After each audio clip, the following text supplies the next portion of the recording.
Hi everyone, hope you're all ticky to be. Right, I'm in the middle of editing at the moment and this popped up online. Now I've gone and placed an order for one. It's a small rig adapter for the Ronin-sc, but I reckon with the counterweights on that, it's actually going to help us balance the EOSR. Now I'm filming on that one at the moment, but it also helped the EOSRP and these larger lenses.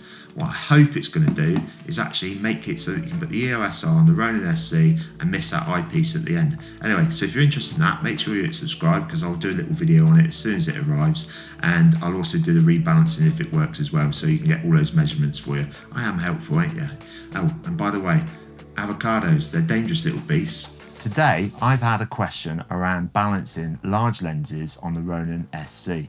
You know that it's an amazing piece of kit, that Ronin-sc, the gimbal, but it has got a few limitations. Now, some people want to know whether or not you can balance large lenses on it, or have actually asked for some ideas on that. So I've got a few tips today I'm going to go through with you. So I'm going to be showing you things like the 24-105, or the really amazing 16-35 Canon EF L lens, yeah. And I'll be doing that on the Ronin-sc with the Canon EOSR and also the Canon EOSRP. Obviously, if you've got Sonys and things like that, these tips will probably help you as well. So I'll see you in a sec. The original Moroccan hard stopper, yeah. Okay, so first of all, what I'm going to do is try the 16-35 lens, because that's quite a long one, as you can see. I've got it in the EOSRP at the moment because the EOSR's over there, but I'm going to try and balance it on both of them, and hopefully that will give you some tips for when you want to try and balance yours. What I'll also do is give you the measurements, like I always do, of when I've got it finally balanced, because then that will save you some time.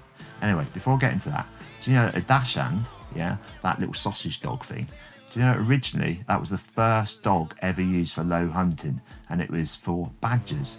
And if you translate dash hand in German, it comes out as badger dog. See you in a sec. Right, let's get on with it then. So this is the Canon EOSR with the traditional 16-35 lovely little lens, yeah, okay, the typical vlogging type lens, and a lot of people think that this can't balance. At the moment I've got the clear filter in there with the adapter on there, but it will also allow you to have the variable ND filters, and again, if you're interested in these, there's links down below.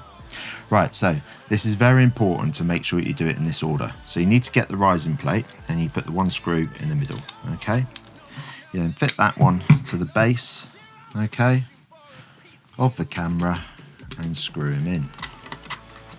And what I'll do in a sec, when I'm actually doing the setting up for you, is I'm not going to show you balance it forwards, backwards and everything else.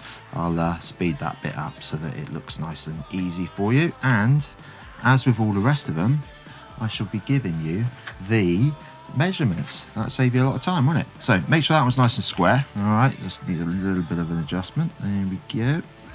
Alright, and this is the next important bit. Alright, so let's put the camera back over here a minute. Right, so with the actual plate itself, okay, with the old adjuster on there, what you want to be doing is making sure you've got the lens support there, that one there, actually nice and loose and set down. And this screw here, okay, they do show you to actually put the two in here.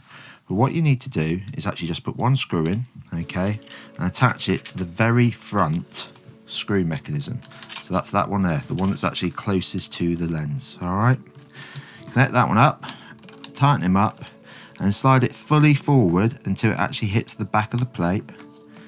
And then before you tighten it up fully, okay, get the old lens support on there, okay, and then make sure obviously it's not touching the front piece, and then go back, make it nice and tight, and tighten him up, okay, there we go. So that's done, and that's nice and supported there. All right, so as you can see, it's on there. That's probably on about 5.5, maybe 5.2 if you go to the edge plate. All right, okay, so next stage is obviously balancing it on the Ronin-sc. So I shall get that set up and show you in a second. Right, while I've been mucking about setting this up, I just thought of another tip actually, so let me share that one with you. It's a lot easier to balance any gimbal or the Ronin without a big lumpy camera, especially with a lens like that on it, okay? It's a lot easier to do it than trying to do it with the camera on there. So now this is all set up and I've got the measurements, all I'm going to do is show you the exact measurements for this one to be balanced, and then I'll show you it being balanced at the end so you see that it fully works, if it works that is. So bear with me. Right then, hopefully you can see this here. All right, so this base plate one here, that one's actually set at 2.1. Okay, so that's 2.1, make note of that. Then you got the side plate, okay, which is here.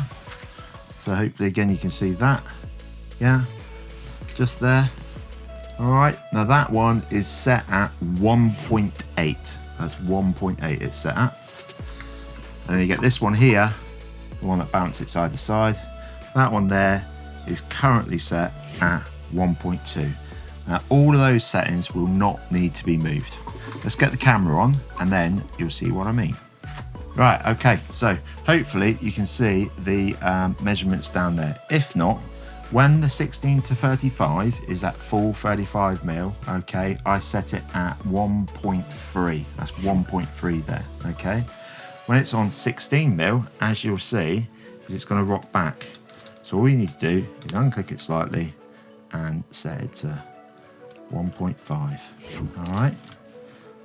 And hopefully this will work in front of the camera. There you go, perfectly balanced, and that's there set at 1.5. So that's the measurements for it. Again, everything will be down in the description. All right, and as with always, yeah, whenever you've done this, what you want to do each and every time, yeah, is connect it up to the Ronin app. All right, switch the old camera, the gimbal on,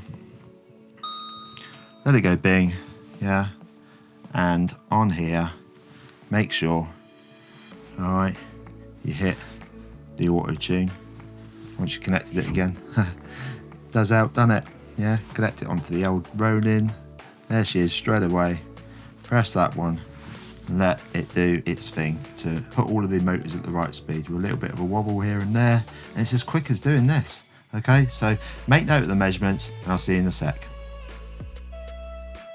Right, so there you go, you can balance them on there. A little bit of tinkering around, and obviously all the measurements that I've used for these ones, so if you're using a similar kit or the same kit, you'll be able to take note of those. They'll all be down in the description down below as well, but make note of them like we did with one of my tips earlier on in one of the other videos, about just stick them in the back of a book, yeah, or actually put them on your phone. But as with other videos that I've done, there is also the issues around telephoto lens. So if they're like this one, which is the kit lens, the 24-105, which is a really good lens, but if you're tending to extend it and go through the different ranges, actually it's not going to balance, so you can't do that no matter what you do, unless of course you rebalance it each time you go to it. And then what's the point of that? The other side though is the things where they've got the actual telephoto enclosed inside, you do tend to get away with it. So with these really expensive EFL lenses, is that what they're called? EFL? Anyway, you know what I mean, the ones that cost a little bit more money, because they don't extend when you actually, yeah, when you do this, they stay the same height, okay, you will find that you'll probably get away with it with the gimbal. But what you have got to remember with the internal mechanisms on here, as you do that, obviously the weight is being distributed differently around there. But like I said, when I did it with this, with the 16-35, it actually seemed to work really, really well on the Ronin-sc. Anyway, if you like this one, hopefully you did, give us a thumbs up. Make sure you hit the subscribe so you don't miss out on future ones. And if you've got any questions, if you want me to try anything out or try and find the answer for you, don't forget, leave it in a comment with #WW. Cheers and go on.